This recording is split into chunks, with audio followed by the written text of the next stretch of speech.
दोस्तों आप सब लोगों को पता ही होगा कि भारत के डिफेंस इक्विपमेंटों के जो डेवलपमेंट है और भारत के द्वारा खरीदे जाने वाले जो हथियार है वो पिछले कुछ सालों से वेस्टर्न मीडिया के चर्चा का प्रमुख केंद्र बना हुआ है। और भारत के अंदर डिफेंस रिलेटेड कोई भी डेवलपमेंट हो, वेस्टर्न मीडिया उसे कवर करने से कभी पीछे नहीं हटता। और हाल ही में भारत के अंदर जो बड़े बड़े डेवलपमेंट हुआ है उसे वेस्टर्न मीडिया कवर ना करे ऐसा तो हो ही नहीं सकता। और दोस्तों ऐसे ही दो बड़े डेवलपमेंट में नेशनल एरोस्पेस लेबोरेटरी की तरफ से बनाए जाने वाले हाई ऑल्टीट्यूड सूडो सैटेलाइट जैसे ड्रोनों का खबर और इंडिया के तरफ से खरीदे जाने वाले टोड गनों के क्लियरेंस का खबर शामिल है। और दोस्तों इन दोनों खबर को ही ब्रिटेन के जेन्स मीडिया हाउस के तरफ से काफी बढ़ चढ़ के कवर किया गया और एक तरीके से इससे ये बात भी साफ हो जाता है कि भारत के ऐसे डिफेंस डेवलपमेंटों को लेके वेस्टर्न मीडिया काफी अधिक परेशान है। बेसिकली दोस्तों इन खबरों में जो सबसे पहला खबर है वो है भारत के ड्रोन डेवलपमेंट का खबर, जो कि इंडिया के नेशनल एरोस्पेस लेबोरेटरी के तरफ से बनाया जा रहा है। और रिपोर्ट के मुताबिक नेशनल एरोस्पेस लेबोरेटरी के तरफ से अपने ये हाई ऑल्टीट्यूड सूडो सैटेलाइटों के टेस्ट को भी शुरू कर दिया गया है। दोस्तों ब्रिटेन के जेन्स मीडिया हाउस के हाल ही के एक आर्टिकल में नेशनल एरोस्पेस लेबोरेटरी के इस सूडो सैटेलाइट के बारे में काफी कुछ लिखा गया है। और उनके इस रिपोर्ट के मुताबिक इंडिया के जो council of science and industrial research है और नेशनल एरोस्पेस लेबोरेटरी है, ये ज्वाइंटली ये high altitude pseudo satellite platform का प्रोग्राम को आगे बढ़ा रहा है और इसके कुछ सीरियल टेस्ट को भी हाल ही में अंजाम दिया गया है। हालांकि ये जो सीरियल टेस्ट हुआ है ये असल में एक्चुअल वर्जन का नहीं हुआ है, बल्कि इसके सब स्केल मॉडल का मतलब छोटे वर्जन का हुआ है। जेन्स मीडिया हाउस के रिपोर्ट के मुताबिक इस टेस्ट को असल में defence research and development organisation के एरोनॉटिकल टेस्ट रेंज चल्लाकरे में अंजाम दिया गया है। और ये टेस्ट 23 जनवरी से लेकर 2 फरवरी के दरमियान हुआ। टेस्ट के दरमियान ये जो सब स्केल मॉडल है इसके कई सारे परीक्षण को अंजाम दिया गया है। और रिपोर्ट में दावा किया जा रहा है कि ये जो सब स्केल मॉडल है ये असल में 12 मीटर विंग स्पैन वाला एक ऐसा ड्रोन है जो कि maximum 22 kilogram maximum take off weight के साथ है। और ये करीब करीब 22 सॉर्टीज को कंप्लीट किया है और इस 22 सॉर्टीज में करीबन 37 आवर तक इसके फ्लाइट टेस्ट को अंजाम दिया गया है। और रिपोर्टों में दावा यह भी किया जा रहा है कि in aircraft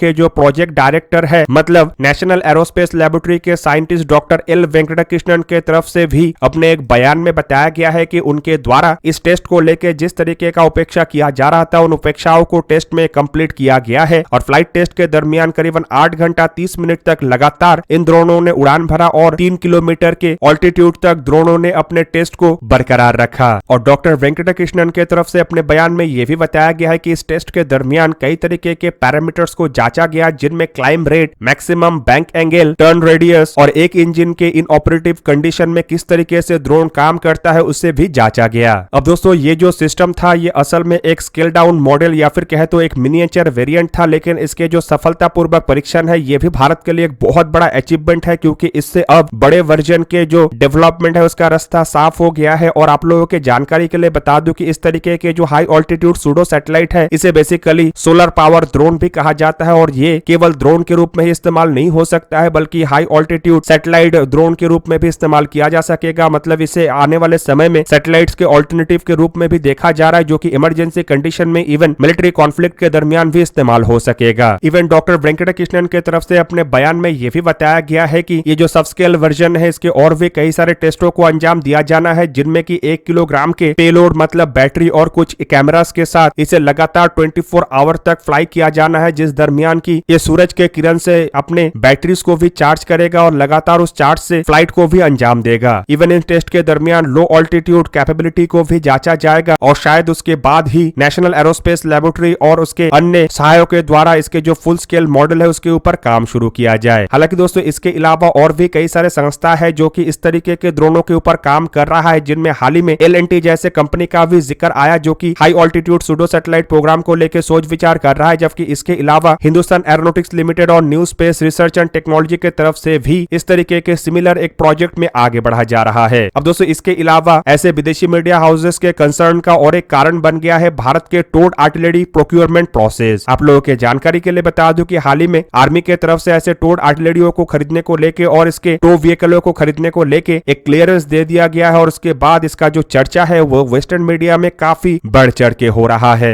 gents media house के आर्टिकल में दावा किया जा रहा है कि 9 फरवरी के दिन डिफेंस मिनिस्टर श्री राजनाथ सिंह के नेतृत्व वाले डिफेंस एक्विजिशन काउंसिल के तरफ से इंडियन आर्मी के इस प्रोक्योरमेंट प्रोसेस को ग्रीन सिग्नल दिया गया है और एक एक्सेप्टेंस ऑफ नेसेसिटी के अंतर्गत इन टोड गनों को खरीदने को लेकर अप्रूवल दिया गया है, जो कि बाय इंडिया कैटेगरी के अंतर्गत होगा। मतलब इन गनों को केवल मात्र स्वदेशी फार्म से ही परचेस किया जाएगा। और इंडियन आर्मी आर्मी के ये जो रिक्वायरमेंट है ये असल में 155 मिलीमीटर बाय 52 कैलिबर के टोर्ड गनों को लेके है, जो कि ATAGS से संपूर्ण रूप से अलग गन होगा। और रिपोर्ट में दावा किया जा रहा है कि शायद ये जो गन है ये धनुष गनों के ही अपग्रेडेड वर्जन हो। रिपोर्ट में दावा किया जा रहा है कि इन टोर्ड गनों के पास जो क्षमता होना चाहिए उसमें गनों का वजन 15 टन से अधिक नहीं होना चाहिए, जबकि ATAGS गनों को अगर देखा जाए तो ये भी 155 मिलीमीटर बाय 52 कैलिबर का गन तो है, लेकिन इसका जो वजन है वो 18 टन के आसपास है, जो कि इस रिक्वायरमेंट को पूरा नहीं कर सकता है। तो वहीं पे धनुष गनों के करंट वेरिएंटों को अगर देखा जाए तो ये वजन में हल्का तो है, लेकिन ये 155 मिलीमीटर बाय 45 कैलिबर का है। लेकिन ये भी दावा किया जा रहा है कि इसके कैलिबर को बढ़ा के एक 52 कैलिबर के गन का भी डेवलपमेंट हो रहा है। इसके अलावा इंडियन आर्मी के इस रिक्वायरमेंट में गन के मैक्सिमम फायरिंग रेंज करीबन 40 किलोमीटर तक होना चाहिए, और इंडियन आर्मी के पास जो एग्जिस्टिंग 155 मिलीमीटर के एमुनेशन है उन सभी एमुनेशनों को फायर करने का क्षमता इन गनों के पास होना चाहिए। बेसिकली दोस्तों, इंडियन आर्मी की तरफ से इस तरीके के टोर्ड गनों को खरीदने को लेके साल 2022 के दिसंबर महीने में ही एक रिक्वेस्ट फॉर इंफॉर्मेशन जारी किया गया था, और उसके एक साल से भी अधिक समय के बाद डिफेंस एक्विजिशन काउंसिल के द्वारा इसे लेके अप्रूवल दिया गया है। हालांकि ये समय आप लोगों को अधिक लग सकता है, लेकिन भारत में जिस तरीके से डिफेंस प्रोक्योरमेंट में डिले होता है उसे देखते हुए इस समय को काफी कम समय माना जा रहा है। जबकि दूसरी तरफ आप लोगों को यह भी बता दूं कि इंडियन आर्मी इस तरीके के गनों को अपने बेड़े के लिए इसलिए खरीदना चाहता है ताकि इसका डिप्लॉयमेंट नॉर्दर्न बॉर्डर और वेस्टर्न बॉर्डर में किया जा सके। दोस्तों, इस रिक्वेस्ट फॉर इंफॉर्मेशन में और भी कई तरीके की जानकारी दिया गया है, जिसके मुताबिक इन गनों के पास global positioning system, internal navigation based site system का होना आवश्यक है, जबकि इसके अलावा ये फिक्स्ड लोकेशन सिस्टम और फायर कंट्रोल सिस्टम से भी लैस होना चाहिए ताकि इसके जो फायरिंग कैपेबिलिटी है वो अधिक हो, और पिन पॉइंट एक्यूरेसी के साथ टारगेट को हिट करने के अलावा ये दिन और रात हर एक वेदर कंडीशन में, हर एक सिचुएशन में फायरिंग में कैपेबल रहे। दूसरी तरफ दोस्तों, ये भी बताया जा रहा है कि ये जो प्रोक्योरमेंट है, मतलब ये जो टोर्ड आर्टिलरी गन सिस्टमों का प्रोक्योरमेंट है, ये इंडियन आर्मी के फील्ड आर्टिलरी रिकॉन्सोलेशन प्लान के अंतर्गत है, जो कि साल 1990 में ही शुरू किया गया था। और रिपोर्ट के मुताबिक इस प्रोजेक्ट के अंतर्गत और भी कई तरीके के आर्टिलरियों को खरीदा जाना है, जिनमें ATAGS का भी बहुत बड़ा संख्या शामिल है। यहाँ पे आप लोगों के जानकारी के लिए बता दूं कि फिलहाल इंडियन आर्मी में करीबन 1580 155 मिलीमीटर बाय 52 कैलिबर के टोर्ड आर्टिलरी गन और 814 माउंटेड गन सिस्टम है, जबकि इसके अलावा 100 के आसपास सेल्फ प्रोपेल हाउट्जर भी है और 145 लाइट वेट हाउट्जर भी है। और दूसरी तरफ सेल्फ प्रोपेल हाउट्जर को लेके बताया जा रहा है कि और एडिशनल 200 ऐसे सेल्फ प्रोपेल हाउट्जरों को खरीदा जाएगा, जबकि लाइट वेट आर्टिलरी मतलब